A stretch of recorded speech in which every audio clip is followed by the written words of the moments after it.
Синдикатите и владата ќе имаат различни потрошувачки кошнички кои треба да покажат колку пари им се потребни на македонските граѓани за да го преживеат месецот.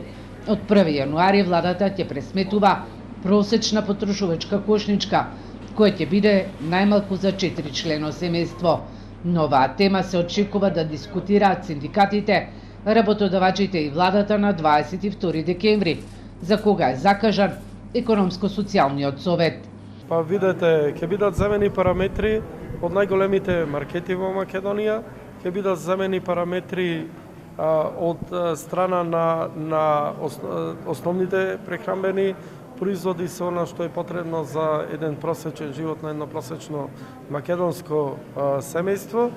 Исто така ќе бидат земени од различни региони и најчесто овошјето и зеленчукот ќе биде земен онај кој што е карактеристичен за периодот кога се пресметува во текот на годината. Владата ќе пресметува кошнички за двочлено и трочлено семејство, како и за пензионерите.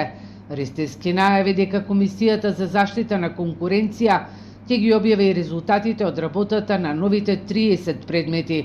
Задоволен е од функционирањето на законот за нефер трговски практики, кој откри картелско здружување на супермаркетите. Ги пофали и пазарните инспектори кои при 20.000 контроли изрекле казни во висина од 2,5 милиони евра. Наредната година ќе има и повисоки казни за трговците.